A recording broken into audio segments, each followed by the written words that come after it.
हमारे यहाँ machine airport बनने वाला था तो डेमोलिशन ऑफिस वाले घर घर जाकर कॉम्पनसेशन की बात कर रहे थे। लेकिन मैं 3 महीने तक इंतजार करता रहा, मेरे घर का दरवाज़ा कोई नहीं खटखटाया। बाद में पता चला कि प्लानिंग मैप में मेरे घर वाली जगह को जानबूझकर रेड लाइन के बाहर रखा गया था। मैं गुस्से में ऑफिस गया, जवाब मिला यही प्लानिंग है, कुछ नहीं हो सकता। पड़ोसियों ने तो मजाक उड़ाया, अब तो बस पुराने घर में जिंदगी गुजारो। मैं रुका नहीं, उल्टा आधी जिंदगी की जमा पूंजी लगा दी। लोन भी लिया, किसी तरह 1 करोड़ जुड़े। 6 महीने बाद वो पुरानी हवेली 10 मंजिला बन गई और उस पर लगा क्लाउड होटल का बोर्ड।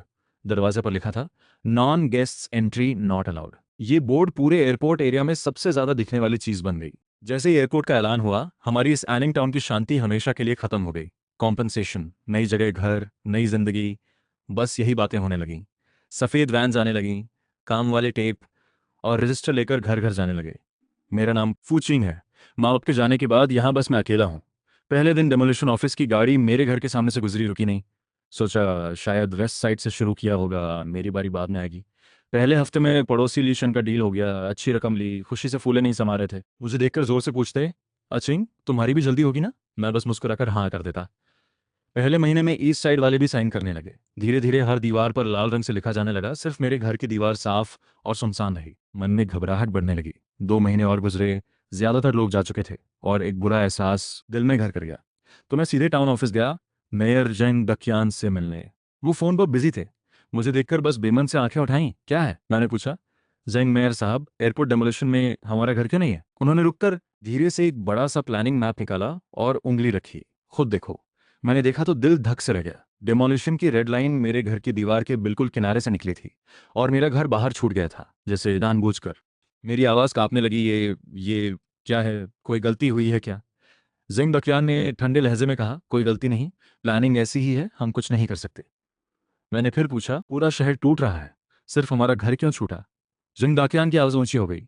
अफसरी रौब में बोले, मैंने कहा ना, ऊपर से एक्सपर्ट्स ने प्लानिंग की है, मेरे हाथ में कुछ नहीं, जाओ मेरी मीटिंग है, कहकर वो चले गए। मैं घर पहुंचा तो पड़ोसी ली शन मूवर्स को सामान ट्रक में चढ़वा रहे थे। मुझे देखा तो चेहरे पर मुस्कुराहट आई। अचीन गए थे पूछने? मैं चुप रहा। मेरी चुप्पी देखकर उन्होंने मुंह बनाया। मैंने पहले ही कहा था, तुम्हारी जगह एयरपोर्ट के किनारे है, उससे कोई रुकावट नहीं, तोड़ने में भी खर्च होता तो क्यों करेंगे? तभी एक और पड़ोसी आ गया, ताना मारते हुए बोला, अब पूरी टाउन में बस तुम एक रहोगे, उस पुराने घर में जिंदगी गुजारना।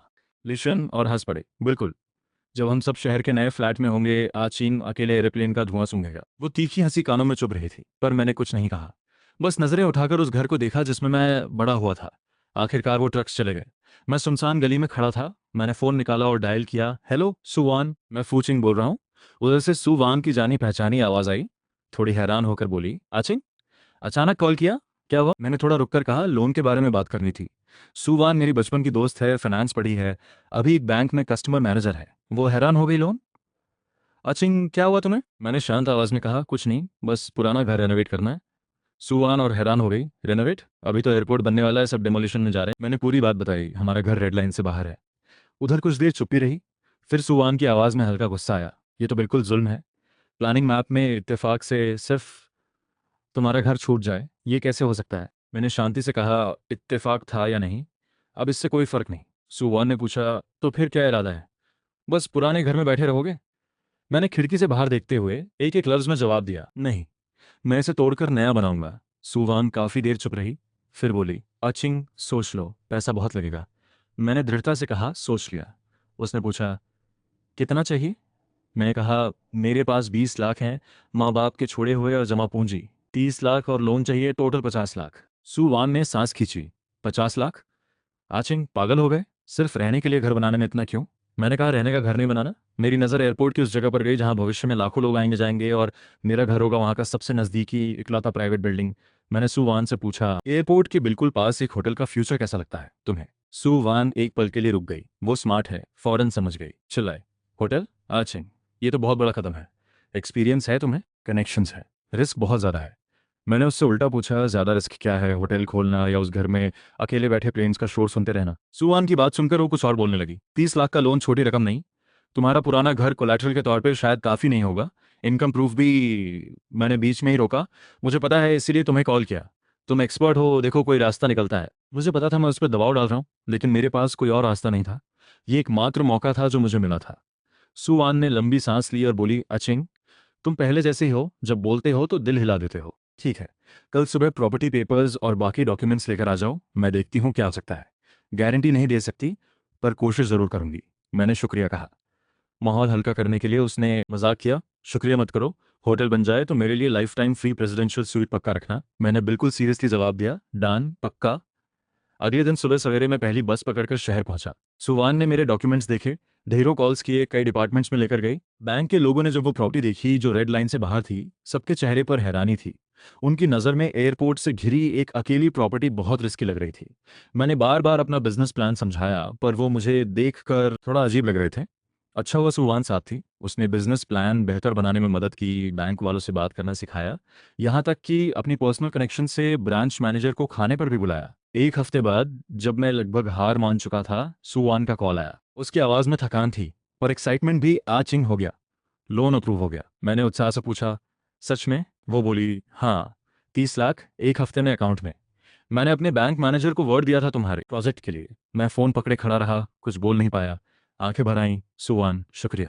वो हंसकर बोली, पागल, मुझसे फॉर्मल मत हो। मैंने कहा, लोन मिलते ही खाने पर ले चलूंगा। सुवान ने मना किया, खाना छोड़ो, जल्दी से होटल बनाओ, मैं प्रेसिडेंशियल स्वीट का इंतजार कर रही हूँ। कॉल खत्म करके मैंने खिड़की से बाहर देखा, जहाँ एयरपोर्ट का काम शुरू हो चुका था। एक हफ्ते बाद फ़ोन पर मैसेज आया, आपके अकाउंट में 30 लाख क्रेडिट हो गए हैं।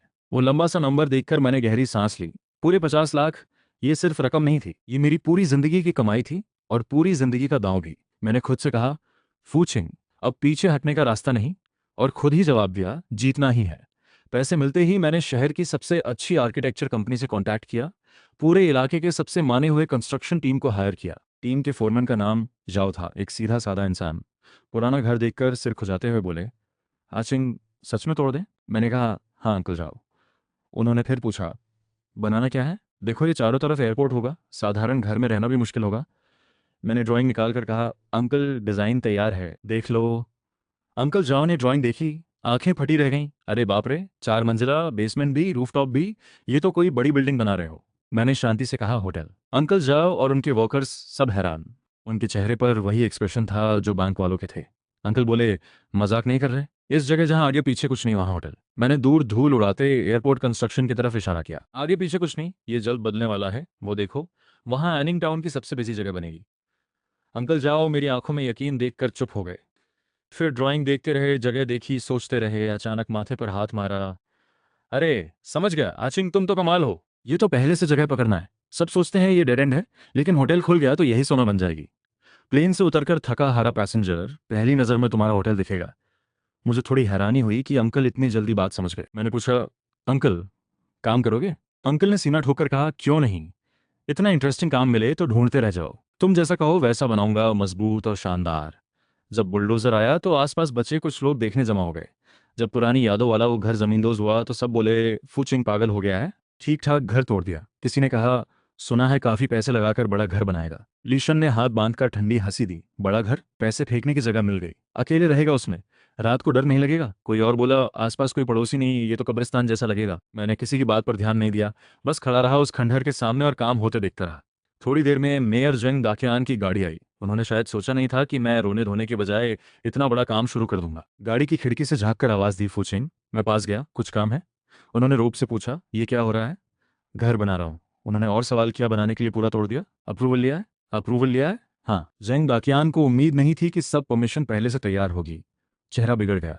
डॉक्यूमेंट्स वापस फेंकते हुए धमकी भरी आवाज में बोले, ध्यान रखो, एयरपोर्ट कंस्ट्रक्शन बड़ा प्रोजेक्ट है, कोई भी गड़बड़ी या इलीगल काम हुआ तो मुझे कोई नहीं रोकेगा। मैंने डॉक्यूमेंट संभाले और उनकी आंखों में देखते हुए कहा, जो भी होगा कानून के दायरे में होगा, मैं किसी के काम में रुकावट नहीं डालूंगा, बस मुझे भी कोई रोके नहीं।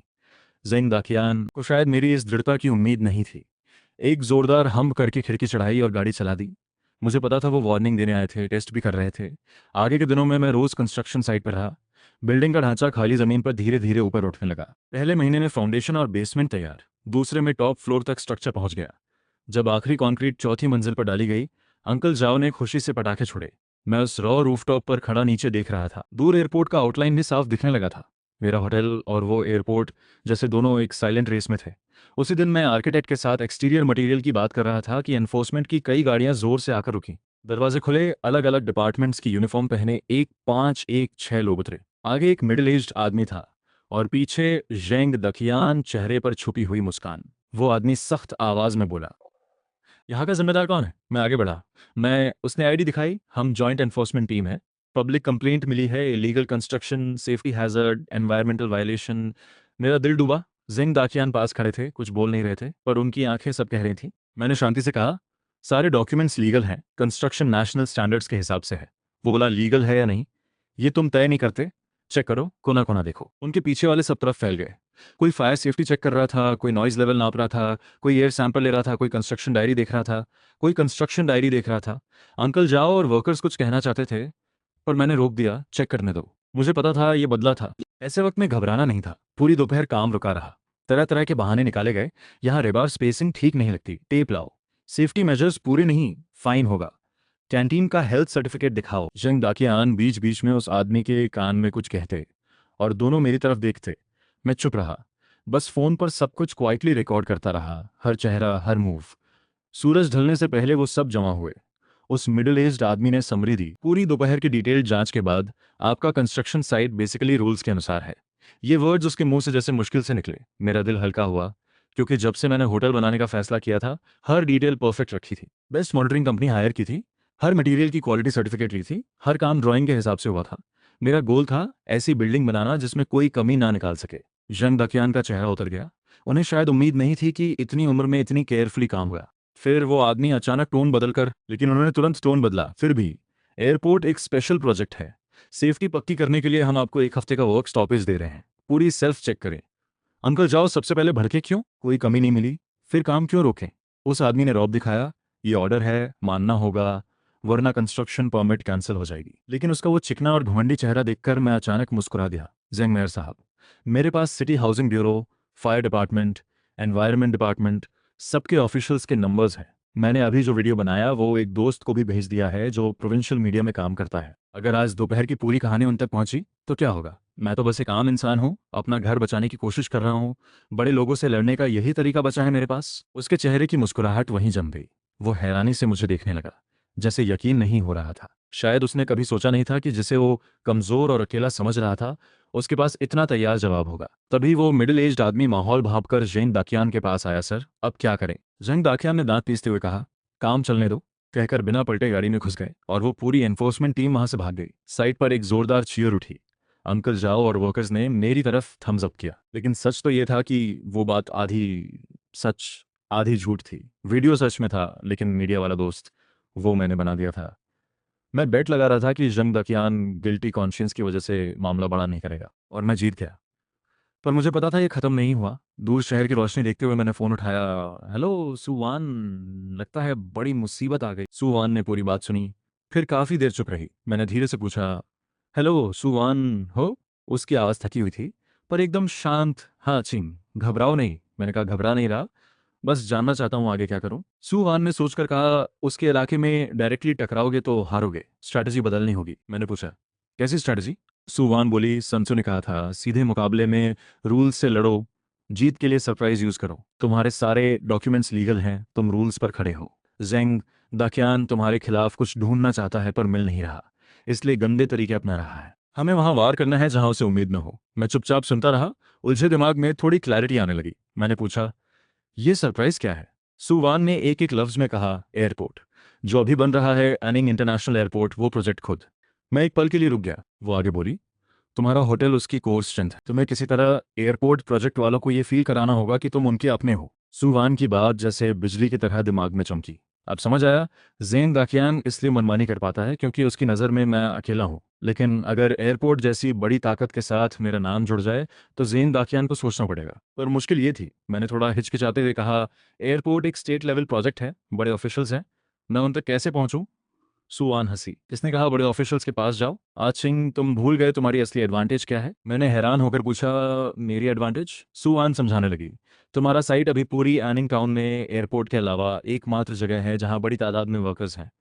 एयरपोर्ट साइट पर कितने वर्कर्स होंगे? कम से कम कुछ हजार। वो खाना कहाँ खाएंगे? रहेंगे कहाँ? रोजमर्रा की जरूरतें कैसे पूरी होंगी? मैंने सुना है डेडलाइन की वजह से वो क्लोज्ड कैंपस सिस्टम में है, वर्कर्स की जिंदगी बहुत बोरिंग और मुश्किल है, और तुम बिल्कुल उनके बगल में हो। मैं एकदम समझ गया, मतलब उनका बिजनेस करूं? सुवान की आवाज में हल्की एक्साइटमेंट थी। सिर्फ बिजनेस नहीं, ये एयरपोर्ट प्रोजेक्ट में घुसने का सबसे अच्छा रास्ता है। अभी जो कंस्ट्रक्शन चल रही है उसी साइट पर एक छोटी टेम्पररी सर्विस एरिया बना दो, एक स्मॉल शॉप, एक ढाबा, एक ओपन एयर मूवी। इन्वेस्टमेंट कम लेकिन थाउजेंड्स वर्कर्स की तकलीफ दूर होगी। तुम सामान नहीं दे रहे, कंफर्ट दे रहे हो, केयर दे रहे हो। जब वो सारे वर्कर्स तुम्हें याद करेंगे तो उनके प्रोजेक्ट लीडर्स तुम्हें कैसे देखेंगे? वो तुम्हें एक समझदार जिम्मेदार पार्टनर की तरह देखेंगे, एक ऐसा साथी जो उनकी बैक सपोर्ट कर रहा है। तब तुम्हारा होटल कोई अकेली बिल्डिंग नहीं होगी, वो एयरपोर्ट की सपोर्ट सिस्टम बन जाएगी। फिर जिंग दाकियान की हिम्मत होगी तुम्हें परेशान करने की। पूरे एयरपोर्ट प्रोजेक्ट से पंगा लेगा वो। ये सुनकर मेरा पूरा बदन उत्साह से कांप गया, बोल ही नहीं पाया। आखिर में बस इतना निकला, सुवन, तुम जीनियस हो। सुवन हंसकर बोली, जीनियस नहीं, इंस्पिरेशन तुमसे मिली। जो एयरपोर्ट के पास होटल बना सकता है वो कभी बेवकूफ़ नहीं हो सकता। सुवान ने फिर कहा, और जल्दी करो, जिंग दाकियान के अगले मूव से पहले हमारा प्लान रेडी होना चाहिए। मैंने फौरन पूछा, क्या करूं? सुवान बोली, अंकल जाओ के पास जाओ, उनके वर्कर्स हैं, स्किल है, एक टेम्पररी शेड बनाना उनके लिए बहुत ईजी है। होलसेल मार्केट से सामान मंगाओ, मैं तुम्हें कुछ कॉन्टैक्ट्स देती हूँ, रिलायबल है। सबसे ज़रूरी, प्राइस फेयर रखो, खाना साफ रखो। हमें मुनाफा नहीं चाहिए, हमें लोगों का दिल चाहिए। फ़ोन रखते ही मानो सारी थकान और कन्फ्यूजन उड़ गई। एक नई एनर्जी थी, नई उम्मीद थी। उसी रात अंकल जाओ के पास गया, आइडिया बताया। अंकल ने तुरंत थाप मारी, ये तो ज़बरदस्त आइडिया है। मुझे पहले से उन एयरपोर्ट वाले भाइयों पर तरस आता था। रोज़ एक जैसा खाना, बेचारे बोर हो गए होंगे। हम ढाबा खोलें, बियर और बारबेक्यू रखें, वो लोग खुशी से पागल हो जाएंगे। अंकल ने ठोक कर कहा, अचिंग, मुझ पर छोड़ो, कल से काम शुरू, 3 दिन में खुल जाएगा। और सच में अंकल की स्पीड कमाल की थी। 3 दिन में स्टील पाइप्स और टिन शीट से एक बड़ा सिंपल सा ओपन स्पेस तैयार हो गया। मैंने उसका नाम रखा जियाओ स्टेशन, यानी कीप गोइंग। वर्कर्स के लिए भी और खुद अपने लिए भी। उधर जेंग दाकियान के लोग चुपके से नजर रख रहे थे। उन्हें समझ नहीं आया कि होटल बनाने की जगह ये शेड क्यों। ओपनिंग के दिन मैंने दरवाजे पर लाल कागज में बड़े अक्षरों में लिखा, पहले 3 दिन सभी खाने पीने पर हाफ प्राइस। और अंकल जाओ के कुछ वर्कर्स को एयरपोर्ट गेट के बाहर फ्लायर्स बांटने भेजा। शाम हुई, अभी अंधेरा पूरा नहीं हुआ था। एयरपोर्ट की शिफ्ट खत्म होने की घंटी बजी। सैकड़ों वर्कर्स धूल मिट्टी में लिपटे, थके हुए बाहर निकले। जब उन्होंने हमारी तरफ की रोशनी देखी और बेबीक्यू की खुशबू आई, सब ठहर गए। किसी ने पूछा, वो क्या है, इतनी रोशनी कैसी? लगता है खाने की जगह है, जायो स्टेशन लिखा है। किसी ने कहा, चलो देखते हैं। पहला कस्टमर एक युवा लड़का था, चेहरे पर मासूमियत थी। बोला, बॉस सच में हाफ प्राइस है? मैंने मुस्कुराकर कहा, हाँ बिल्कुल। उसने ऑर्डर दिया, एक मैपो टोफू चावल, 2 अंडे। आया, मैंने खुद बनाया जल्दी से। एक गर्मा गर्म भरपूर प्लेट उसके सामने रखी। वो लड़का चावल के ऊपर सब्जी का ढेर देखकर आंखें बड़ी कर ली। थोड़ी देर में दूसरे तीसरे कस्टमर्स भी आ गए। आधे घंटे में पूरी जगह भर गई। टोली बनाकर बैठे, कुछ डिशेस, कुछ बियर्स। पूरे दिन की थकान और टेंशन उस रात खाने पीने और हंसी में घुल गई। जो जगह पहले सुनसान थी वो रात रोशनी और शोर से जीवंत हो उठी। अंकल जाओ और उनके वर्कर्स भी एक टेबल पर मजे से बैठे थे। पहले दिन का प्लान सफल रहा। आगे के दिनों में जीयू स्टेशन की रौनक और बढ़ती गई। वर्कर्स की ये एकमात्र रिलीफ बन गई। उन्हीं दिनों एक शाम खाना खाते लोग अचानक अपनी भौहें चढ़ाकर बैठे। सामने कुछ अजनबी फेसेस थे जो साफ लग रहा था कि ट्रबल के लिए आए हैं। मैं किचन से बाहर निकला, एप्रन उतारते हुए शांति से पूछा, क्या लंच आप लोग? उनमें से एक ने ऊपर से नीचे घूरते हुए कहा, हम खाने नहीं आए, प्रोटेक्शन मनी लेने आए हैं। उसने 5 उंगलियां दिखाई।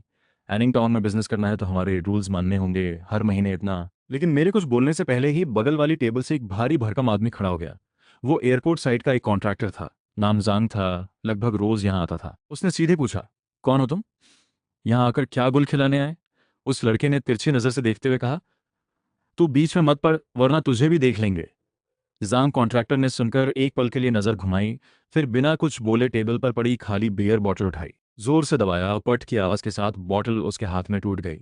उन लड़कों के चेहरों की हंसी वहीं जम गई। इसके बाद चारों तरफ से दर्जनों वर्कर्स उठ खड़े हुए, कुछ के हाथ में बॉटल, कुछ के हाथ में कुर्सी। एक भी शब्द नहीं बोले, बस उन लड़कों को घेर लिया। ये वर्कर्स देश के कोने कोने से आए थे। पढ़ाई ज़्यादा नहीं थी, पर दिल साफ था। मैंने उन्हें अच्छा खाना दिया था, उनका ख्याल रखा था, तो वो भी मेरे साथ खड़े हुए। वो लड़के आमतौर पर कमज़ोरों को डराते थे। ऐसा नज़ारा पहले नहीं देखा था, डर गए। उनका नेता जोर से बोला, तुम लोग क्या करना चाहते हो? मेरे अंकल जंग दाकियान हैं। जान कॉन्ट्रैक्टर ने थूक कर कहा, जंग दाकियान तुम्हारा अंकल है तो तुम्हारे बाप कौन, भगवान है क्या? भागो यहाँ से, हाथ उठाएं उससे पहले। वो लड़का कुछ और बोलना चाहता था, पर चारों तरफ बढ़ती भीड़ देखकर पूरी तरह पिघल गया। अपने साथियों के साथ भागता हुआ चिल्लाया, चलते हैं। भीड़ में जोरदार ठहाके उठे। मैंने उन्हें भागते देखा, फिर उन वर्कर्स को देखा जो खुद आगे आए थे। दिल भर आया। मैं जांग कॉन्ट्रैक्टर के पास गया और झुककर कहा, जांग भाई और सभी को दिल से शुक्रिया। जांग ने हाथ हिलाया। शुक्रिया किस बात का? हम उन गंदे लोगों को बर्दाश्त नहीं कर सकते। बॉस, ये जगह अब हमारी है। जो भी तुम्हारे साथ पंगा लेगा वो हम सबके साथ पंगा लेगा। चारों तरफ से आवाजें आईं। हाँ, हम सब साथ हैं। उस पल में मैं उन तमाम ऑनेस्ट चेहरों से घिरा खड़ा था, कुछ बोल नहीं पाया। दूर जंग दाकियान अपने भतीजे को इस तरह भागते देख गुस्से से कांप रहा था। उसे अब एहसास हो रहा था कि मामला उसके कंट्रोल से बाहर जा रहा है, और जिस अकेले अनाथ को उसने कभी भी कुछ नहीं समझा, उसने बिना किसी के बताए ऐसे पर निकाल लिए जो उसे बिल्कुल उम्मीद नहीं थी। उधर पास में मेरी 4 मंजिला बिल्डिंग का स्ट्रक्चर कंप्लीट हो चुका था। बस बाहरी डेकोरेशन बाकी था। मैं उसका नाम पहले से सोच चुका था, क्लाउड होटल। मैंने ठान लिया था जो आज मुझे नीचा दिखा रहे हैं वो एक दिन जमीन पर खड़े होकर ऊपर देखेंगे। जिंगक्यांग और उसके साथी भागने के बाद जियो स्टेशन में जश्न का माहौल हो गया। जान कॉन्ट्रैक्टर ने एक कैश बंडल टेबल पर पटका। फू बॉस, अगर तुम इसे ठुकराओ तो हमारी बेइज्जती होगी। हम तुम्हारी मदद पैसों के लिए नहीं की। हम इसलिए आए क्योंकि तुमने अकेले उन लोगों से टक्कर ली।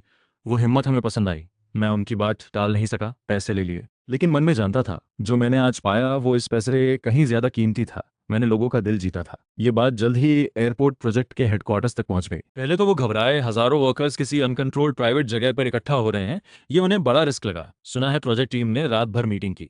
किसी ने सजेशन दिया जीयू स्टेशन बंद करा दो, सब वर्कर्स को वापस अंदर भेजो। इस पर प्रोजेक्ट के कंस्ट्रक्शन हेड ने तुरंत विरोध किया।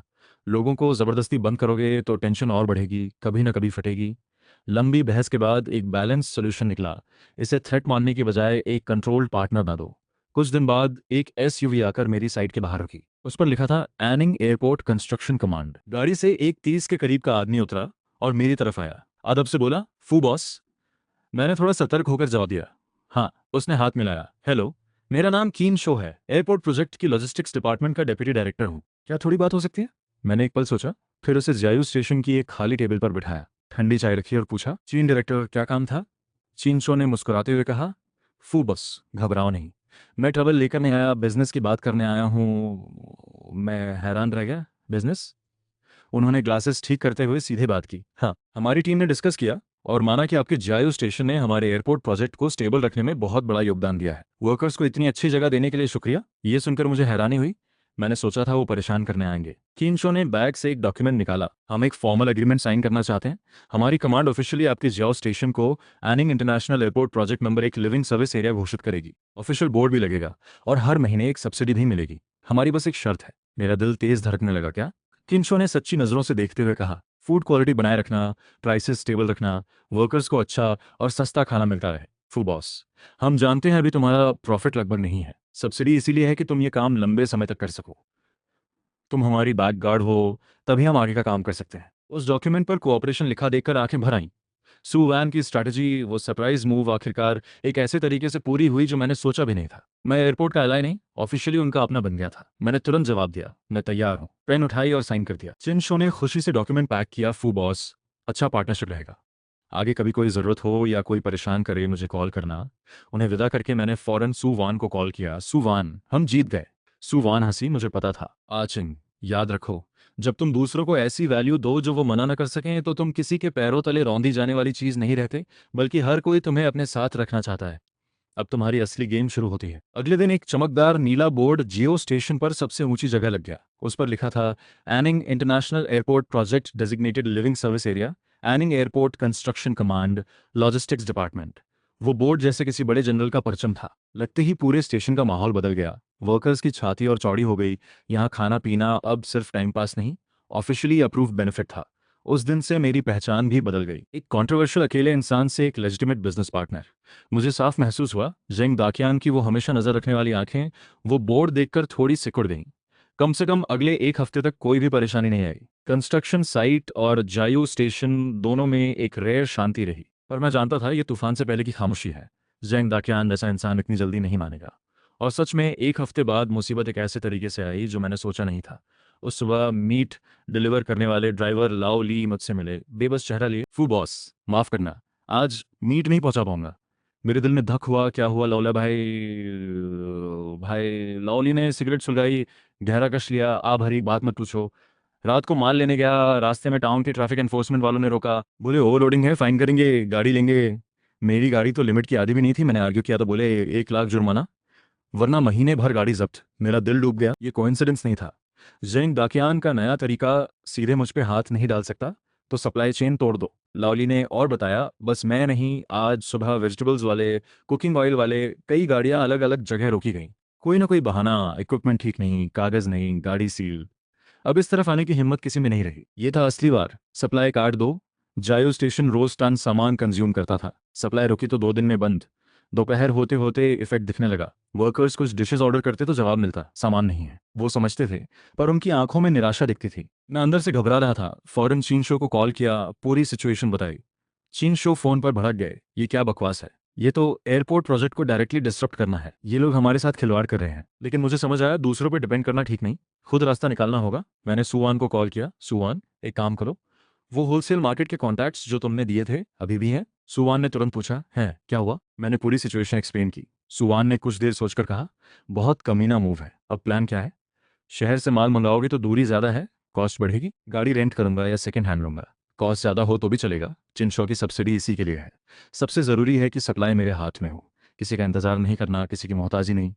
सुवान की आवाज़ में अप्रिसिएशन था। उसने कहा, ओके, गाड़ी की चिंता मत करो, मेरा एक क्लाइंट सेकंड हैंड व्हीकल्स का काम करता है, तुम्हारे लिए रिलायबल गाड़ी निकलती हूँ। पेपर्स में हैंडल करूंगी, पैसे मेरी तरफ से बाद में देना। होलसेल मार्केट में भी बात कर दूंगी, बेस्ट रेट मिलेगा। बस याद रखो, एनिंग टाउन एक छोटा तालाब है, जंग दाकियान उसी तालाब की मछली है, तुम्हें अपनी जड़ें उस तालाब से बाहर बड़े पानी में जमानी होंगी। सू वान की बात दिमाग खोल गई। मैं हमेशा जंग दकियान से उसी के इलाके में लड़ने की सोचता था, जबकि मैं पूरी तरह बाईपास कर सकता था। 2 दिन बाद एक पुरानी नीली छोटी ट्रक मेरे साइट के बाहर खड़ी थी। सुवान खुद लेकर आई। चाबी मेरे हाथ में देते हुए पूछा, ड्राइविंग लाइसेंस है? मैंने कॉन्फिडेंट होकर कहा, है, कॉलेज में ली थी, थोड़ा प्रैक्टिस छूट गई। सुवान ने हंसकर कहा, कोई बात नहीं, गाड़ी मजबूत है।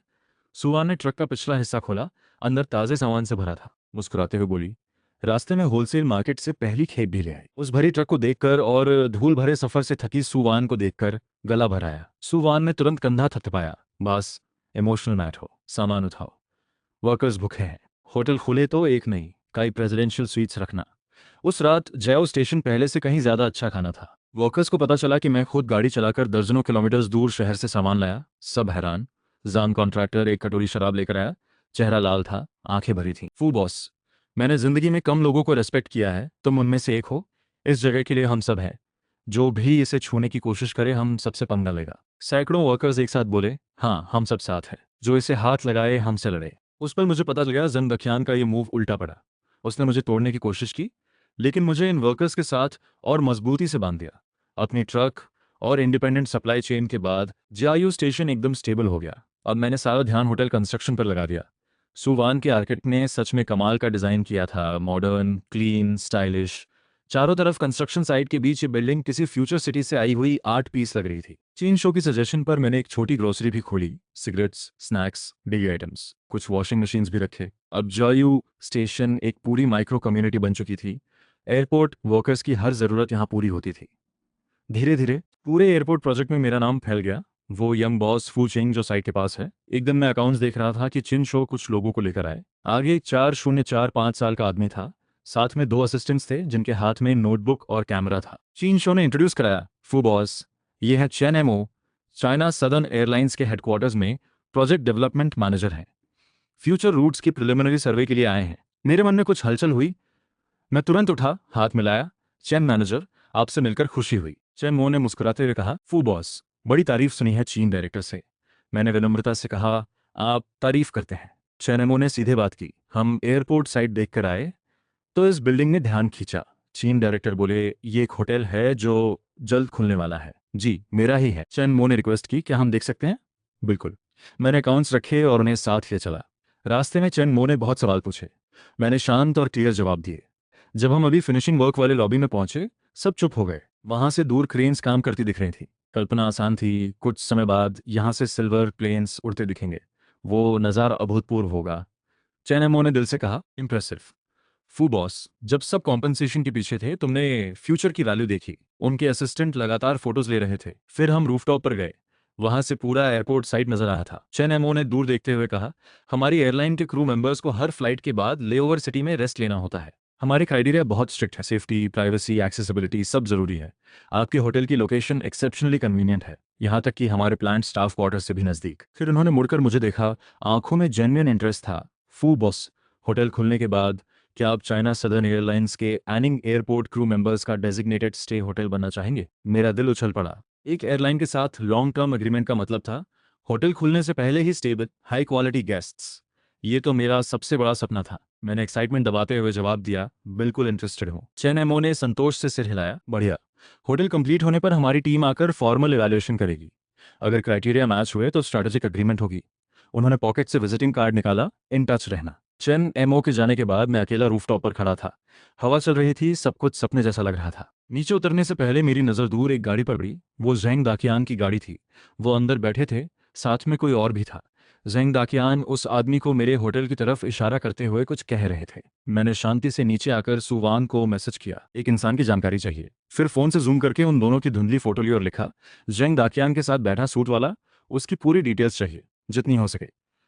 सुवान ने ऑलमोस्ट तुरंत रिप्लाई किया, रिसीव्ड। कोई नई मुसीबत आई? मैंने जवाब दिया, शायद असली मुसीबत। फोन रखकर मैं अंकल जाओ के पास गया। अंकल, एक काम करो। अंकल ने तुरंत कहा, बोलो अचिन। मैंने कहा, एक बोर्ड बनवाना है, अच्छी लकड़ी, हाथ से नक्काशी। अंकल ने पूछा, क्या लिखवाना है? मैंने कागज निकाला और 8 अक्षर लिखे, non guests entry not allowed. Uncle ने पढ़कर एक पल रुके, फिर हंसे, समझ गया, किसी को मैसेज देना है, चलो टाउन के सबसे अच्छे कारपेंटर के पास जाते हैं। 3 दिन बाद एक सॉलिड रोजवुड का नक्काशीदार बोर्ड होटल के एंट्रेंस पर सबसे प्रोमिनेंट जगह लग गया। उसे देखकर वर्कर्स मुस्कुराते, सब जानते थे ये किसके लिए है। और जेंग दाकियान भी समझ गए, ये उनके और उनके उस खास मेहमान के लिए था। मेरा मैसेज साफ था, मेरी जगह पर आकर ताक झांक बंद करो। उसी रात सुवान का कॉल आया। आचिंग, पता चल गया, उसका नाम जी बोजांग है, शहर का होयू कैपिटल का ओनर। इसका काम है ऐसे प्रोजेक्ट्स ढूंढना जिनमें बड़ी वैल्यू हो पर कोई कमजोरी या विवाद हो, फिर दबाव डालकर सस्ते में खरीदो, पैक करो, बेचो, मोटा मुनाफा। इसके हाथों बर्बाद हुई कितनी ही कंपनीज हैं। सुवान का हर लफ्ज मेरे दिल पर पत्थर की तरह पड़ रहा था। मैंने हैरान होकर पूछा, लेकिन इसका जेंग दाकियान से क्या लेना देना? सुवान बोली, बिजनेस रजिस्ट्रेशन रिकॉर्ड्स देखे, जी बोजांग की एक इन्वेस्टमेंट कंपनी ने पिछले ही महीने जेंग दाकियान के सगे भाई के साथ। सुवान ने फिर पूछा, और उस कंपनी की रजिस्टर्ड एड्रेस जानते हो कहाँ है? मेरे दिमाग में धमाका हुआ, मेरे घर की जगह। सुवान की आवाज़ बिल्कुल ठंडी थी, बिल्कुल सही, सब साफ हो गया। जेंग दाकियान ने शुरू से मुझे चैन से नहीं जीने दिया। उसने मुझे रेड लाइन से बाहर इसलिए रखा ताकि ये ज़मीन उसके पास रहे। उसे पता था ये जगह फ्यूचर में बेशकीमती होगी, इसलिए अपने भाई और जी बोजांग के साथ मिलकर इसे हड़पने की स्कीम बनाई। मेरा होटल उनके रास्ते में था, इसलिए सब तरफ से मुझे उखाड़ने की कोशिश। पहले की सारी छोटी छोटी हरासमेंट तो बस शुरुआत थी। असली खिलाड़ी अब खुद जी बोजांग मैदान में था। मैंने डरते हुए सुवान से पूछा, ये लोग क्या करेंगे? सुवान ने एनालिसिस शुरू की। जी बोजांग का तरीका आमतौर पर 3 फेजेस में होता है। मैं चुपचाप सुनता रहा। काफी देर बाद धीरे से बोला, समझ गया। अगर वो खेलना चाहते हैं तो मैं भी खेलूंगा आखिर तक।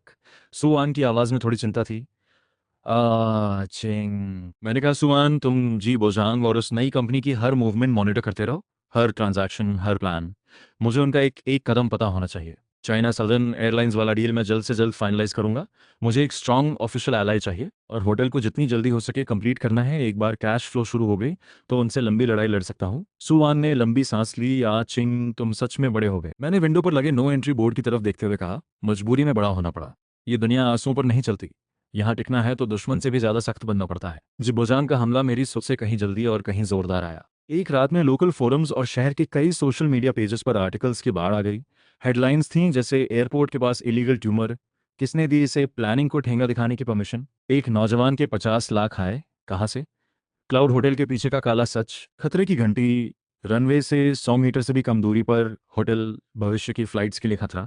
उन आर्टिकल्स में मुझे एक लालची, मिस्टीरियस, पब्लिक सेफ्टी से खिलवाड़ करने वाले विलन की तरह दिखाया गया। मेरे लोन को सस्पिशियस बताया गया। यहाँ तक कि सू वैन और चीन शो को भी इनडायरेक्टली घसीटा गया। ये आर्टिकल्स वायरस की तरह फैले। टाउन के लोग वैसे भी मुझ पर नजर रखते थे, अब तो बस हो गया। देखा, इतनी उम्र में इतना पैसा, जरूर कोई बड़ा कनेक्शन है। अब देखो क्या होता है। ली शेन ने तो वी चैट ग्रुप्स में आर्टिकल्स शेयर करके ऊपर से लिखा, इसे कहते हैं ऊंची उड़ान, बड़ी गिराट। ये नेगेटिव बज एयरपोर्ट कमांड तक पहुंची। चीन शो ने घबराए हुए कॉल किया, फूचिंग, वो आर्टिकल्स देखे? लीडरशिप बहुत कंसर्न है, प्रेशर है। मैंने शांत आवाज में कहा, देख लिए चीन डायरेक्टर, घबराइए नहीं, मैं हैंडल करूंगा। सच खुद सामने आता है। कॉल रखा और अंकल जाओ गुस्से में आ गए। आचिंग, ये बहुत ज्यादा है। मैंने पूछा, क्या हुआ? अंकल ने बताया, शहर से कंपनी होंगफा कंस्ट्रक्शन आई है, मेरे सीनियर वर्कर्स को डबल सैलरी पर पोच कर रही है, पीएफ भी दे रहे हैं, कुछ नए लड़के तो तैयार भी हो गए। मेरा दिल डूबा। मैं उन वर्कर्स के पास गया, उन्हें डांटा नहीं, बस शांति से देखते हुए कहा, जाना चाहते हो तो जाओ, मैं नहीं रोकूंगा। पूरी सैलरी मिलेगी, एक पैसा नहीं काटूंगा। बस याद रखना, क्लाउड होटल के दरवाजे तुम्हारे लिए फिर नहीं खुलेंगे, कहकर मैं चला गया। वो लड़के एक दूसरे को देखते रहे। आखिर में कोई नहीं है। वो शायद बहुत लॉयल नहीं थे, लेकिन समझदार थे। वो देख सकते थे कि कौन सीरियसली काम कर रहा है और कौन तोड़ने आया है। अंकल जाओ की टीम बच गई, पर मुसीबतें रुकी नहीं। अगले दिन कोर्ट का समन्स आया। एक ऐसी एनवायरमेंटल टेक कंपनी ने मुझ पर 10 लाख का केस किया था, जिसका नाम मैंने पहले कभी नहीं सुना था।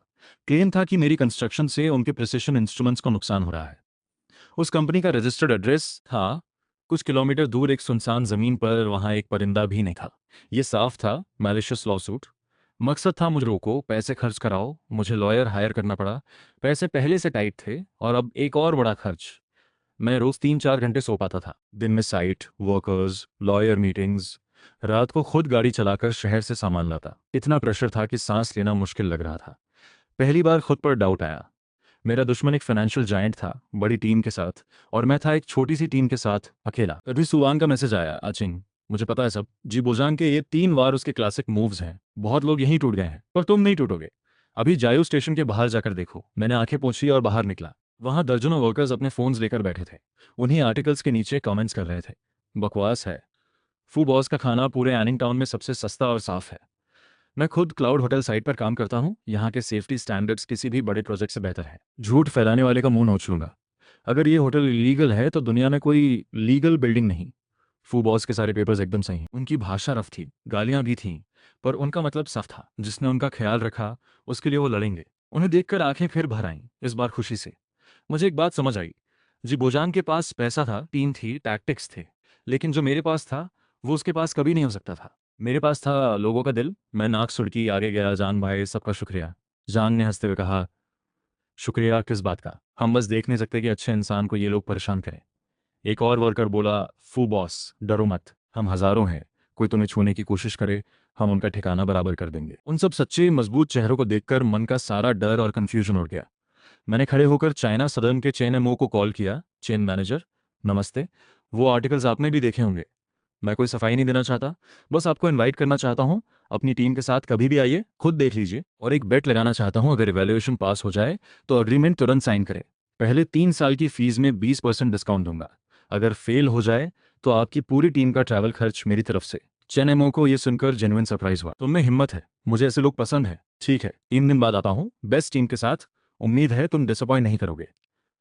मैंने कहा करूंगा नहीं। कॉल रखते ही अंकल जॉ के पास गया। अंकल, 3 दिन में होटल को इवैल्यूएशन के लिए रेडी करना है। बचे हुए सारे पैसे इस आखिरी पुश में लगा दिए। जो डिटेल डेकोरेशन में टाइम लगता वो छोड़ा। फोकस था होटल की कोर वैल्यू दिखाना। सबको बताया हम डेकोरेशन नहीं कर रहे, हम लड़ रहे हैं। वर्कर्स में आग लग गई। जांग कॉन्ट्रैक्टर वाले तो वॉलंटियरली रात को शिफ्ट के बाद मेरे साइट पर भी काम करने आए। एयरपोर्ट साइट और मेरा होटल साइट एक अजीब तरह से एक हो गए। दिन में एयरपोर्ट पर पसीना, रात में यहाँ फ्लड लाइट जलाकर काम, पूरे 24 घंटे रोशनी और आवाज़ें। ये जज्बा देखकर सब हैरान थे। 3 दिन बाद जब चेन एमओ अपनी एवेलुएशन टीम के साथ आए और होटल देखा तो सबकी आंखें फटी रह गईं। कुछ ही दिनों में ये बिल्डिंग पूरी बदल गई थी। कोर एज में 5 सितारा होटल की झलक दिख रही थी। मैं उन्हें रूफटॉप पर ले गया, जहां कंफर्टेबल आउटडोर फर्नीचर लग चुकी थी। चाय रखते हुए मैंने कहा, ये फ्यूचर में हमारे क्लाउड होटल का एयरपोर्ट व्यू एग्जीक्यूटिव लाउंज होगा। यहाँ हर चाइना सदर्न क्रू मेंबर को वर्ल्ड क्लास व्यू और कंप्लीट रिलैक्सेशन मिलेगी। चेनेमो ने चाय उठाई, दूर एयरपोर्ट टर्मिनल को देखा। उनकी आंखों में कुछ था। पीछे उनकी टीम अलग अलग इंस्ट्रूमेंट से हर कॉर्नर टेस्ट कर रही थी। मेरी सांस अटकी हुई थी। 1 घंटे बाद सब टेस्ट हो गए। टेक्निकल लीड ने चेन एमओ को रिपोर्ट दी। चेन एमओ ने बहुत ध्यान से, बहुत धीरे पढ़ी। मेरी हथेलियां पसीने से भीगी थीं। आखिरकार उन्होंने रिपोर्ट रखी और सीधे मेरी आंखों में देखा। फुआस, मानना पड़ेगा, तुमने कमाल किया। कंस्ट्रक्शन क्वालिटी और डिज़ाइन कॉन्सेप्ट दोनों हमारी एक्सपेक्टेशन से बेहतर है। खासकर sound proofing, indoor noise 40 decibel से कम है। ये बहुत इंप्रेसिव है। मेरा दिल हल्का हुआ। साउंड प्रूफिंग के लिए ही तो डेकोरेशन छोड़ी थी। आज वो डिसीजन सही साबित हुआ। लेकिन चेन एमओ ने पॉज किया, पर फिलहाल होटल हाफ फिनिश्ड है। कई फैसिलिटीज अभी नहीं है। ये हमारी पार्टनरशिप रिक्वायरमेंट्स पूरी नहीं करता। मैंने गहरी सांस ली। बैकअप प्लान बताने वाला था, पर चेन एमओ मुस्कुरा दिए। लेकिन पर्सनली मुझे तुम्हारे फ्यूचर में यकीन है, इसलिए मैंने डिसाइड किया। ये रहे 2 डॉक्यूमेंट्स। उन्होंने बैग से 2 फाइल्स निकाली। एक है hotel cooperation letter of intent, China Southern का ऑफिशियल स्टैंस। ये बाहरी दबाव से काफ़ी हद तक बचाएगा। फिर उन्होंने दूसरी फाइल मेरी तरफ पुश की, और ये है मेरी पर्सनल एंजल इन्वेस्टमेंट एग्रीमेंट, मेरी वाइफ के नाम से 10 लाख। होटल कंप्लीट करने में काम आएगा। कोई इक्विटी नहीं चाहिए, इसे लोन समझो। होटल प्रॉफिटेबल होने पर इंटरेस्ट के साथ वापस कर देना। मुझे सपने में भी नहीं लगा था कि वो इस तरह सपोर्ट करेंगे। कांपती आवाज में पूछा, क्यों? चैनमो ने बुर देखते हुए कहा, क्योंकि तुमने मुझे मेरी जवानी दिखती है। कुछ नहीं था, फिर भी पूरी दुनिया से टकराने की हिम्मत थी। ऐसे लोग कम होते हैं। मैं नहीं चाहता कि तुम्हारा सपना उन गंदे पैसों की वजह से खत्म हो। मेरी आंखें भर आईं। मैं खड़ा हुआ और झुककर कहा, चैन मैनेजर, शुक्रिया। फूचिंग वादा करता है आपका भरोसा नहीं टूटेगा। उस दोपहर उस अधूरे होटल के रूफटॉप पर मैंने वो 10 लाख का एग्रीमेंट साइन किया और उसी पल सू वान का मैसेज आया, जी बोजांग सेकेंडरी मार्केट में हमारे बैंक के स्टॉक्स खरीद रहा है, तुम्हें हटाने की कोशिश है। मैंने मैसेज पढ़ा, फिर दूर देखा। असली बैटल अब शुरू हुई थी। चेन एमओ की 10 लाख की इन्वेस्टमेंट एक इंजेक्शन की तरह थी जो सूखती हुई फंड्स में जान डाल गई। पर सुवान का मैसेज बर्फ का पानी था। मुझे पता था सुवान का निशाना इसलिए बना क्योंकि उसने मेरे लिए लोन अप्रूव किया था। सब मेरी वजह से था। मैंने सुवान को कॉल किया। बहुत देर बाद फोन उठा। आवाज़ थकी हुई थी। तुम ठीक हो क्या? उसने सुवान ने बीच में काटते हुए जबरदस्ती हल्के लहजे में कहा, मैं ठीक हूँ। बिजनेस में ये सब होता रहता है। तुम मेरी चिंता मत करो, बस होटल कंप्लीट करो। वो मेरे लिए सबसे बड़ी हेल्प हुई। जी बोजांग जैसे लोगों को रिजल्ट से जवाब मिलता है। तुम्हारा प्रोजेक्ट सक्सेसफुल हुआ तो साबित होगा कि मेरा जजमेंट सही था। फिर बैंक के बोर्ड को कुछ बोलने की जगह नहीं रहेगी। मुझे पता था वो मुझे कंफर्ट कर रही थी। जी बोजांग अपने पैसे की ताकत से बैंक पर प्रेशर डाल रहा था ताकि वो सुवान को बलि का बकरा बनाए। फोन पर धीरे से कहा, सुवान सॉरी। फोन पर थोड़ी चुप्पी। फिर, हम दोस्त हैं। मैंने तुम्हारी मदद इन्वेस्टमेंट की तरह नहीं, ट्रस्ट की तरह की। इतनी फॉर्मल बातें मत करो। याद रखो, तुम जीते तो हम सब जीते हैं। अब रखती हूँ, जरूरत हो तो कॉल करना। दोस्त और ट्रस्ट, ये दो शब्द हजार मन के बोझ की तरह दिल पर थे। मैं हार नहीं सकता था, सिर्फ अपने लिए नहीं, सुवान की नौकरी के लिए और चेन एमओ के भरोसे के लिए भी। मैं साइट पर लौटा। अंकल जाओ और वर्कर्स बेसब्री से रिजल्ट का इंतजार कर रहे थे। मैंने सारी फीलिंग्स अंदर रखी, चेहरे पर मुस्कान लाई और कहा, हो गया। एक जबरदस्त चीयर उठी। इन दिनों की मेहनत रंग लाई थी। उनकी खुश फेसेस देखकर मैंने अनाउंस किया, इस रश में काम करने वाले सभी वर्कर्स की इस महीने सैलरी डबल। और जो एयरपोर्ट वर्कर्स आए थे हेल्प करने, हर एक को 1,000 का रेड एनवेलप। अगले दिन चेनमो ने 10 लाख ट्रांसफर किए। साथ ही चाइना सदर्न के लीगल डिपार्टमेंट ने ऑफिशियल स्टैम्प्ड कोऑपरेशन लेटर भी भेज दिया। उस ऑफिशियल बैकिंग के बाद वो सारी बैकग्राउंड मिस्टीरियस इलीगल कंस्ट्रक्शन वाली रूमर्स खुद बेखुद बेबुनियाद साबित हो गई। मैंने किनशो को कॉल किया, चिन डायरेक्टर, एयरपोर्ट कमांड के नाम से एक प्रेस कॉन्फ्रेंस करना है। चिनशो थोड़ा चौंके, प्रेस कॉन्फ्रेंस किस बारे में? मैंने तुरंत एक्सप्लेन किया, क्लाउड होटल की ऑफिशियल लॉन्च और एयरपोर्ट चाइना सदन के साथ 3-वे पार्टनरशिप अनाउंसमेंट। मैं शहर के, यहाँ तक कि प्रोविंस के सभी बड़े मीडिया रिपोर्टर्स को बुलाना चाहता हूँ। सबके सामने पूरी स्टोरी क्लियर करूंगा, होटल का सफ़र, सारे लीगल डॉक्यूमेंट्स और चाइना सदन का कोऑपरेशन लेटर सब पब्लिक करूंगा। किनशो तुरंत समझ गए, तुम मीडिया की ताकत से नैरेटिव बदलना चाहते हो। मैंने एक एक लफ्ज़ में कहा, बिल्कुल। मैं आंख मिचौली नहीं खेलना चाहता, सारे पत्ते टेबल पे रखूंगा। उन्होंने मुझे फेमस करना चाहा तो ठीक है, करूंगा फेमस, पर अपनी शर्तों पर। किनशो ने फ़ोन पर काफ़ी देर सोचा। उनके लिए भी रिस्क था, कुछ गलत हुआ तो जिम्मेदारी उन पर भी आती। आखिरकार उन्होंने कहा, ठीक है, मैं सपोर्ट करता हूँ। एयरपोर्ट प्रोजेक्ट को तुम जैसे पार्टनर्स चाहिए, एनिंग टाउन को भी ये एनर्जी चाहिए। मीडिया में कांटेक्ट करता हूँ, वेन्यू एयरपोर्ट कमांड का कॉन्फ्रेंस रूम, डेट 3 दिन बाद। फूचिंग मिलकर एक जबरदस्त कमबैक करते हैं। 3 दिन में किनशो ने कमाल किया। लगभग सभी बड़ी मीडिया आए। सुबह 10 बजे प्रेस कॉन्फ्रेंस शुरू हुई। मैंने गहरी सांस ली और पोडियम पर आया। मीडिया के दोस्तों, आज यहाँ आने के लिए शुक्रिया। मेरा नाम फूचिंग है, क्लाउड होटल का फाउंडर। मुझे पता है ऑनलाइन मेरे और इस होटल के बारे में बहुत कुछ कहा जा रहा है, mysterious background, suspicious funds, airport के पास एक खतरनाक बिल्डिंग। आज मैं यहाँ हूँ क्योंकि ये सब झूठ है। मैं एनिंग टाउन का एक आम लड़का हूँ। माँ बाप जल्दी चले गए, पुराना घर छोड़ गए। जब पूरा टाउन डिमोलिशन में था और सिर्फ मेरा घर रेड लाइन से बाहर रहा, मैंने रोना नहीं चुना। मैंने सोचा शायद किस्मत ने मुझे यहाँ किसी वजह से रखा है। माँ बाप की सारी जमा पूंजी लगाई, बैंक से 30 लाख लोन लिया, कुल 50 लाख जोड़े। उस पुराने घर को तोड़कर नया बनाया, एक ऐसा होटल जो नए एयरपोर्ट की सेवा करे। नाम रखा क्लाउड होटल। चाहता हूँ ये एयरप्लेन की तरह क्लाउड्स की तरफ, ऊंचाई की तरफ उड़े। मेरी आवाज़ थोड़ी कांपी। दूर एक कोने में सुवान बैठी थी, उसकी आंखें भीगी हुई थीं। मेरी कंस्ट्रक्शन का हर स्टेप लीगल रहा है। क्वालिटी की निगरानी खुद चिन डायरेक्टर ने की। चिनशो ने सिर हिलाया, उनकी आंखों में इंकरेजमेंट था। और मेरा होटल कोई खतरा नहीं है, क्योंकि मैंने चाइना सदर्न एयरलाइंस के चेन्नो मैनेजर के साथ प्रिलिमिनरी स्ट्रैटेजिक पार्टनरशिप की है। मैंने पीछे लगे बोर्ड और कॉपरेशन लेटर की तरफ इशारा किया। भविष्य में ये जगह चाइना सदर्न क्रू मेंबर्स का सबसे कंफर्टेबल ठिकाना होगा। पूरे रूम में हलचल मच गई। चाइना सदर्न का ऑफिशियल पार्टनरशिप, यह आज की सबसे बड़ी न्यूज़ थी। इस डॉक्यूमेंट के सामने सारे आरोप कमजोर पड़ गए। मैंने पहली रो में अंकल जाओ और जांग कॉन्ट्रैक्टर की तरफ इशारा किया। मेरे पास कोई मिस्टीरियस बैकग्राउंड नहीं है, बस एक दिल है जो अपने होम टाउन के लिए कुछ करना चाहता है। मेरे पीछे है ये ज़मीन जो मुझे प्यारी है, वो लीडर्स जिन्होंने सपोर्ट किया, वो पार्टनर्स जिन्होंने ट्रस्ट किया, और वो वर्कर्स जिन्होंने मेरे साथ पसीना बहाया। फिर रिपोर्टर्स के सवालों का वक्त आया। एक मेल रिपोर्टर खड़ा हुआ, तीखे लहजे में पूछा, फू सर, आपने कहा आपकी बैंक फ्रेंड को परेशान किया जा रहा है। मुझे पता चला है कि होयू कैपिटल नाम की एक कंपनी उनके बैंक में मैलिशियस टेक ओवर कर रही है, और जो पेजेस आपको ऑनलाइन टारगेट कर रहे थे उनके पीछे भी होयू कैपिटल का नाम है। क्या आप इसे एक डिलिबरेट बिजनेस अटैक मानते हैं? पूरे रूम की नजरें मुझ पर थीं। मैंने एक पल रुककर साफ लफ्जों में कहा, इस दुनिया में दो तरह के लोग होते हैं। एक जो वैल्यू देखकर उसे क्रिएट करते हैं, उसकी रक्षा करते हैं। दूसरे जो वैल्यू देखकर बस उसे छीनने की सोचते हैं, तोड़ने की सोचते हैं। क्लाउड होटल सभी क्रिएटर्स का स्वागत करता है, लेकिन लालची और घमंडी लोगों के लिए इसके दरवाजे हमेशा बंद रहेंगे। मुझे यकीन है, धूप में सारे षड्यंत्र एक दिन खुद जाहिर हो जाते हैं। उसी दोपहर क्लाउड होटल की न्यूज शहर के सभी मीडिया में छा गई। मेरी इमेज एक कंट्रोवर्शियल मेल हाउस ओनर से बदलकर एक इंस्पिरेशनल यंग एंटरप्रेन्योर की हो गई। एक अकेला, स्ट्रांग और अनफेयर सिस्टम को चैलेंज करने वाला युवा। पर प्रेस कॉन्फ्रेंस के अगले ही दिन नई मुसीबत आई। सुबह सुबह अंकल जाओ भागते हुए आए। आज सिंह, बड़ी मुश्किल, होटल का पानी बंद हो गया। मेरा दिल धक से बोला, क्यों? बिल तो टाइम पर भरा था। अंकल ने कहा, हाँ, पर टाउन का वाटर प्लांट कह रहा है इस एरिया की मेन पाइप की एक हफ्ते की मेंटेनेंस होगी। ये उस लोकल बुली का सबसे गंदा तरीका था। पानी बंद तो होटल का बाकी काम रुक जाता और जियो स्टेशन भी बंद होता। मैं चिंशो को कॉल करने ही वाला था कि एक अनजान आदमी आया। बोला, मेरा नाम वांग वैगो है, पहले होंग ग्रुप का चेयरमैन था। होंग ग्रुप नाम कुछ जाना पहचाना था, शहर की एक बड़ी रियल एस्टेट कंपनी। पर कुछ साल पहले सुना था एक रात में फंड क्रंच से डूब गई। वांग वीगो ने मेरी तरफ कॉम्प्लेक्स नजरों से देखते हुए कहा, आज एक बात बताने आया हूँ। जिसने तुम्हें कॉर्नर में धकेला है, जी बोजांग, उसी ने मुझे भी तबाह किया था। मैं समझ गया ये दुश्मन नहीं, नेचुरल एलाय है। मैंने पूछा, वांग चेयरमैन क्या हुआ था? वांग वीगो पुरानी याद में डूब गए। मैं एक बड़ा कमर्शियल कॉम्प्लेक्स डेवलप कर रहा था, बिल्कुल तुम्हारी तरह सब कुछ लगाया था। प्रोजेक्ट ऑलमोस्ट कंप्लीट था कि जी बोजांग आया, सीवियर की तरह। उसने 30% से भी कम प्राइस पर मेरे सारे शेयर्स और वो लगभग पूरा प्रोजेक्ट खरीद लिया। मैं एक अरबपति से एक कर्जदार बन गया। वांग वैगो की स्टोरी और मेरी सिचुएशन बिल्कुल एक जैसी थी, बस उनका अंत मुझसे कहीं ज्यादा बुरा था। वांग वैगो ने एक मोटी फाइल निकाली। इन सालों में मैंने उसके खिलाफ सबूत इकट्ठे किए हैं। जी बोजांग बहुत अग्रेसिव है, पर ओवर कॉन्फिडेंट भी। उसके कई डर्टी डील्स एक ओवरसीज शेल कंपनी के थ्रू हुए हैं।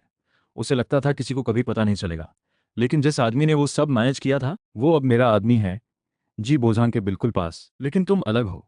तुम्हारे पीछे एयरपोर्ट प्रोजेक्ट और चाइना सदर्न एयरलाइंस खड़े हैं। तुम्हारे पास वो अटेंशन है जो उसे इग्नोर करना नामुमकिन है।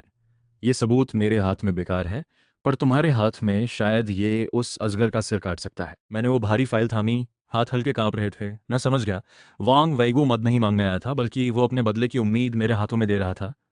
तभी किन शो कॉल आया। फूचिंग पानी बंद की बात मुझे पता चल गई। मैंने सिटी के लीडरशिप से बात की। मेयर खुद नाराज हैं, पर्सनली देख रहे हैं। आधे घंटे में पानी और बिजली दोनों ठीक होंगे। और एक और बात, सिटी डिसिप्लिन इंस्पेक्शन कमीशन की टीम एनिंग टाउन में आ गई है। सबसे पहले जिसे बुलाया जाएगा। मैंने वो भारी फाइल पकड़ी। शिनशो की आवाज़ सुनते हुए दिल में एक रिजॉल्व आई। मैंने सिर उठाकर वांग वैगो से कहा, ये फाइल मैं लेता हूँ। वादा करता हूँ इंसाफ देर से आ सकता है, पर आएगा जरूर। सिटी डिसिप्लिन कमीशन के आनिंग टाउन में आने की खबर पानी बंद की नोटिस से भी जल्दी फैली। जैंग दाकियान को 5 घंटे की क्वेश्चनिंग के लिए बुलाया गया। जो ऑफिस में बड़े अफसरी रौब से बोलता था, वो बाहर आया तो उसकी सारी हवा निकल चुकी थी। आधे घंटे बाद मेरी साइड पर साफ पानी आने लगा। रात को मैंने ऑफिस में बंद होकर वांग वाइगो की फाइल बार बार पढ़ी। जी बोजान का जुर्म जितना मैंने सोचा था उससे कहीं ज्यादा था। टैक्स चोरी, इलीगल एसेट ट्रांसफर, ब्राइबरी, हर एक आरोप उसे जेल भेजने के लिए काफी था। पर मुझे पता था, बस ये फाइल डिसिप्लिन कमीशन को देना इनफ नहीं होगा। जी बोजांग की रूट्स बहुत गहरी थीं। उसे ऐसे तरीके से एक्सपोज करना था जहां वो बच न सके। सुवान ने तुरंत मेरी बात समझी। तुम उसे एक्सप्लोर करना चाहते हो? मैंने खिड़की से बाहर जेंग दचियान के अंधेरे ऑफिस को देखते हुए कहा, नहीं, पब्लिक ट्रायल चाहता हूँ। प्रोविंस की टीवी का फोकल पॉइंट इन्वेस्टिगेशन शो है। उसका प्रोड्यूसर मेरा कॉलेज सीनियर है, बिल्कुल ऑनेस्ट इंसान, कैपिटल मार्केट की गंदगी से नफरत करता है। उनका शो पूरे प्रोविंस में सबसे ज्यादा देखा जाता है। जिसे वो कवर करें उसकी खैर नहीं, वही करेंगे ये काम। मैंने उस मोटी फाइल में से एक पेज निकाला। जी बोजांग की ओवरसीज शेल कंपनी के थ्रू स्टॉक मैनिपुलेशन की एक क्लियर रिकॉर्ड। सारे कार्ड्स एक साथ नहीं दिखाने थे। जी बोजांग जैसे शिकारी को अनियन की तरह एक एक लेयर उतार कर घेरना था, ताकि वो तड़पे, डरे। मैंने एन्क्रिप्टेड ईमेल से वो एक पेज फोकल पॉइंट इन्वेस्टिगेशन को भेजा। नाम नहीं लिखा, बस आखिर में एक लाइन, ये सिर्फ शुरुआत है। 2 दिन बाद प्रोविंस टीवी पर फोकल पॉइंट इन्वेस्टिगेशन का एपिसोड आया। टाइटल था व्हाइट कॉलर, ब्लैक सीक्रेट्स, जी बोजान का छुपा हुआ एम्पायर। पूरे एपिसोड में सस्पेंस की तरह डेटा और एनोनिमस एक्सपर्ट्स के थ्रू वो एविडेंस पूरे प्रोविंस के लाखों व्यूअर्स के सामने रखा गया। होस्ट ने ठंडी आवाज में पूछा, हमारा कैपिटल मार्केट कुछ लोगों का एटीएम कब से बन गया? हमारा रेगुलेटरी सिस्टम इन क्राइम्स पर आके क्यों मुता रहा? मुझे पता था जी बोजांग के बुरे दिन शुरू हो गए। उसी रात हॉयू कैपिटल की वेबसाइट एंग्री इन्वेस्टर्स ने क्रैश कर दी। अगले दिन मार्केट खुलते ही उसके स्टॉक्स गिरने लगे, सेल ऑर्डर्स की बाढ़ आ गई, कोई रास्ता नहीं था। जी बोजांग के फ़ोन पर सवाल, गालियाँ, इन्वेस्टमेंट वापसी की डिमांड्स। जो एम्पायर उसने सालों में बनाया था वो एक वीकेंड में डूबने लगा। और आखिरी तिनका वहां से आया जेंग दाकियान। आइसोलेशन में 3 दिन बाद उसने क्रैक किया और जी बोजांग को एक्सपोज कर दिया। कैसे मिलकर मेरी जमीन हड़पने की प्लानिंग की, उसमें जी बोजांग से कितना लिया और कितनी गंदी डील साथ की। इन्वेस्टिगेशन टीम ने उन दोनों के बीच बनी shell company Anning airport services limited तक पहुंचने में देर नहीं लगाई। आखिरकार Zheng Daqian formally judicial process में गया। उस रात जियाओ स्टेशन जल्दी बंद हो गई थी, वर्कर्स अपने रूम्स में थे। मैं एक नई बैच के मटेरियल अकाउंट्स चेक करने के लिए रुका हुआ था।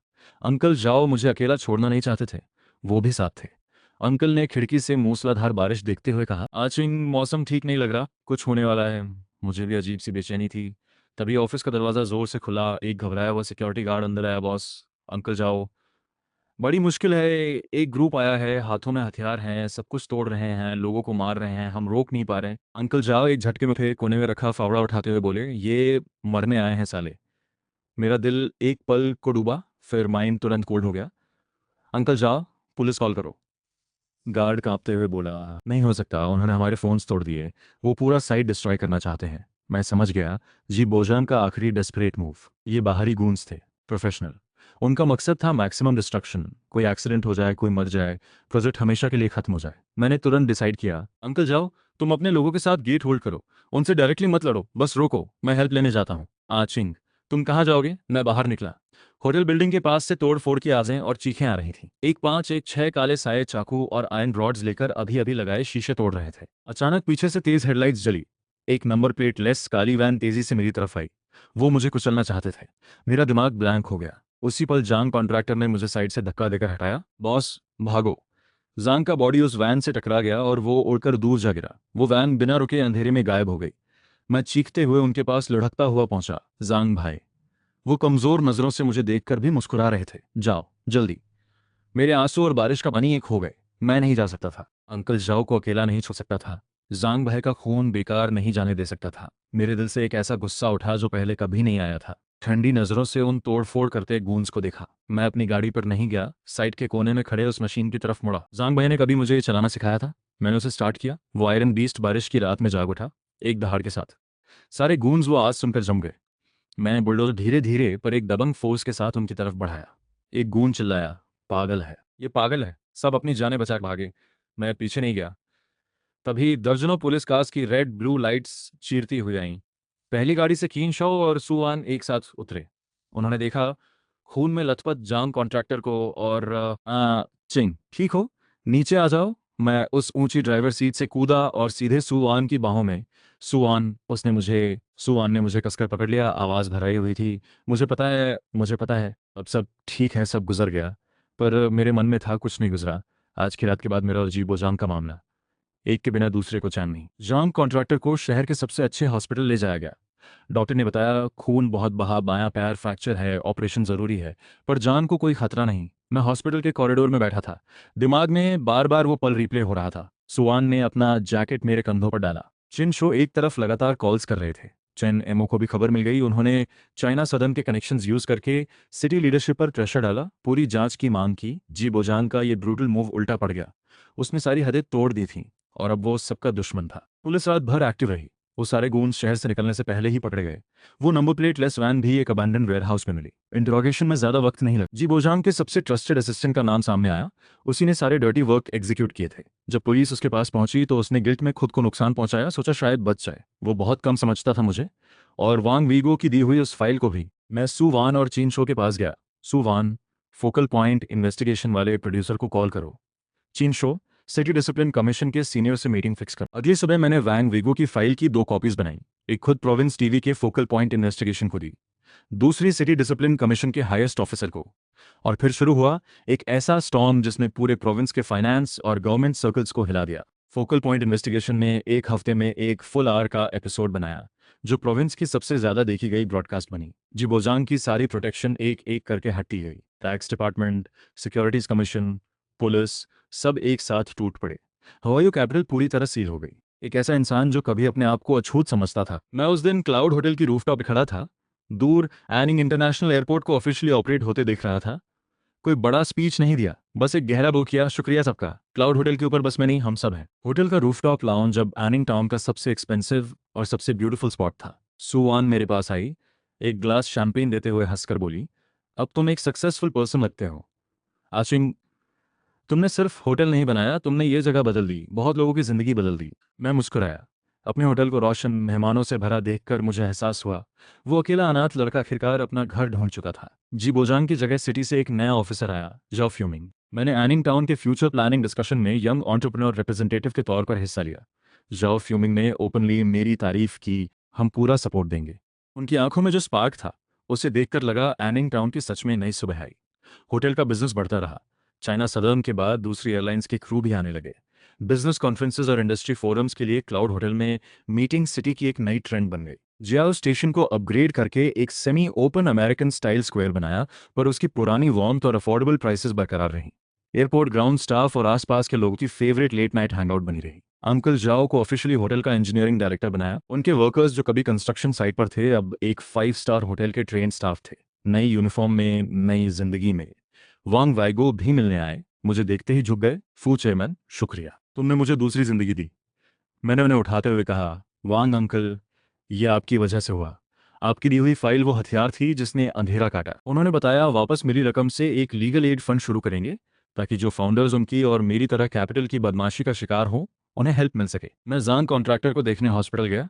उन्होंने मुझे देखते ही कहा, फू बॉस, आप खुद आए इतनी छोटी सी चोट के लिए। मैंने फूल उनके बेडसाइड पर रखते हुए कहा, जांग भाई, ये छोटी चोट नहीं है, तुमने मेरे लिए जान दांव पर लगाई। डॉक्टर ने कहा पैर ठीक हो रहा है, बस रिकवर करो, कुछ सोचो मत, सैलरी चलती रहेगी, मेडिकल सब मेरी तरफ से। वो टफ नॉर्दर्न मैन उस पर एक बच्चे की तरह भराए। फुल बॉस, मेरा जीना सफल हो गया। मैंने उनका कंधा थपथपाया, अब मेरी बारी है तुम्हें और हमारे घर को प्रोटेक्ट करने की। हॉस्पिटल से निकलते ही सुवैन का कॉल आया। क्लाउड होटल का लोन प्रोजेक्ट उनके बैंक में स्टार केस बन गया था। पनिशमेंट की जगह उन्हें आउट ऑफ टर्न प्रमोशन मिला। बैंक की हिस्ट्री की यंगेस्ट ब्रांच मैनेजर बनी। फोन पर हंसते हुए बोली, फू चेयरमैन, आज शाम फ्री हो? डिनर ट्रीट करनी है। कहाँ? तुम्हारे क्लाउड होटल के प्रेसिडेंशियल स्वीट में। उस शाम मैंने किचन को सबसे स्पेशल डिनर तैयार करने को कहा। प्रेसिडेंशियल स्वीट जो मैंने स्पेशली सू वान के लिए रिजर्व किया था, कभी किसी को नहीं दिया। उसकी टेरेस से पूरे एयरपोर्ट सिटी का रात का नजारा दिखता था। सू वान आई, मुझे देखकर मुस्कुराई। यहाँ का व्यू सबसे अच्छा है। मैंने कहा, होगा भी क्यों नहीं, किसकी जगह है? हमने कोई बड़ी बातें नहीं की, कोई बिजनेस नहीं, कोई पास ड्रामा नहीं, बस दो पुराने दोस्त, चाय और बातें। तभी सू वान ने सीरियसली मुझे देखा। आचिंग, याद है जब तुमने होटल बनाने का डिसाइड किया था, मैंने कहा था खुल जाए तो lifetime free presidential suite दे देना। मैंने हाँ में सिर हिलाया। वो प्रॉमिस पूरा कर दिया। सुवान ने खुद पर हंसते हुए कहा, सच बताऊं, मैंने तब मजाक किया था। मुझे ऑनेस्टली नहीं लगता था तुम सक्सीड करोगे। मैंने हेल्प इसलिए की क्योंकि नहीं चाहती थी तुम बहुत बुरी तरह से हारो। मैं तो लॉस शेयर करने के लिए तैयार थी। मैं चुपचाप सुनता रहा। वो आगे बोली, पर तुमने इम्पॉसिबल को पॉसिबल कर दिया। तुम मेरी सोच से कहीं ज्यादा केपेबल निकले। वो उठी और मेरे सामने आ गई। इसीलिए आज मैं अपनी डिमांड बदलना चाहती हूँ। प्रेसिडेंशियल स्वीट नहीं चाहिए। मैंने सिर उठाकर उसकी आंखों में देखा। दिल थोड़ा तेज हुआ। तो फिर क्या चाहिए? उसने जवाब नहीं दिया, बस धीरे से मुझे एक किस दिया। फिर मुझे बाहों में लेकर हल्की कांपती आवाज में बोली, आचिंग, मुझे तुम चाहिए, तुम खुद। मेरी आंखें बिना किसी वार्निंग के भर आईं। मैंने मुस्कुराते हुए जोर से सिर हिलाया। हाँ, उस रात हमने बहुत बातें की, भविष्य के सपनों की। फिर आया एनिंग इंटरनेशनल एयरपोर्ट का 2 साल का एनिवर्सरी और क्लाउड होटल के ओपनिंग का भी। बिजनेस लीडर्स, गवर्नमेंट ऑफिशियल्स, सभी गेस्ट जमा थे। मैं टेलर्ड ब्लैक सूट में सू आन के साथ बैंक्वेट हॉल के दरवाजे पे सबका स्वागत कर रहा था। सू आन फॉर्मली बैंक छोड़ चुकी थी और अब क्लाउड ग्रुप की सीईओ थी। चीन शो अब airport new city administrative committee के चेयरमैन थे, इस नई सिटी के असली मुखिया। मुझे देखकर बोले, फू चेयरमैन, तुम हमारी न्यू सिटी के सबसे बड़े लकी चार्म हो। चेन एमओ भी ग्वांगझो से स्पेशली आए थे। अब वो चाइना सदर्न के वाइस प्रेसिडेंट थे। मिलते ही गले लगाए। फू चिंग, जिंदगी में जो सबसे सक्सेसफुल इन्वेस्टमेंट मैंने की वो थी 2 साल पहले उस रूफ टॉप पर तुमने दिया 10 लाख। अंकल जाओ और जैंग कॉन्ट्रैक्टर दोनों मेरे पीछे खड़े थे। एक इंजीनियरिंग डायरेक्टर, दूसरे सिक्योरिटी डायरेक्टर। जब मैं बैंक्वेट में मेन स्टेज पर गया, 2 साल पहले मैं जहां खड़ा हूं वहां बस मलबा था। मुझे लगा था पूरी दुनिया ने मुझे छोड़ दिया, पर आज मैं उस जगह पर हूं जो इस पूरे एयरपोर्ट न्यू सिटी का सबसे धड़कता हुआ दिल है। मैं बस इतना कहना चाहता हूं, ये तय नहीं होता कि हम किस लाइन के बाहर हैं, ये हम तय करते हैं कि हम अपनी नई स्टार्टिंग लाइन कहाँ खींचते हैं। दुनिया ने छोड़ा तो दुनिया को वापस जीत लो। छोटी सी स्पीच पर पूरे हॉल में सबसे लंबी तालियां। बैंक्वेट अभी चल ही रहा था कि मैं सू वान का हाथ थाम चुपके से बाहर निकल गया। कैजुअल कपड़े पहने दो आम लोगों की तरह पार्क में टहलने लगे। बच्चे खेल रहे थे, बुजुर्ग घूम रहे थे। तभी एक जानी पहचानी शक्ल दिखी, लीशन। अपने छोटे पोते को स्लाइड पर खिला रहे थे। उन्होंने मुझे देखा, चेहरे पर ऑकवर्डनेस आई। तुम अब तो बड़े आदमी हो गए। पहले पहले मैंने बहुत कुछ कहा, बुरा मत मानना। मैंने बेपरवाही से सिर हिलाया, सब पुरानी बात हो गई। उनका पोता दौड़ता हुआ आया, मुझे क्यूरियस नजरों से देखने लगा। लीशन ने उसे कहा, यह हमारे नए शहर की शान है, क्लाउड होटल के ऑनर। बड़े होकर इन जैसा बनना। मैंने पॉकेट से एक टॉफी निकाली और बच्चे को दी। आगे बढ़ते गए, उस जगह पहुंचे जहां कभी हमारा पुराना घर था। अब वो होटल का हिस्सा है, एक सनलिट ओपन गार्डन। हम दोनों वहां एक बेंच पर बैठ गए। दूर एक बड़ा पैसेंजर प्लेन स्लोली रनवे पर उतर रहा था। उसकी लाइट्स रात में शूटिंग स्टार की तरह लग रहे थे। सुवान ने पूछा, अचिंग, कभी पछतावा हुआ?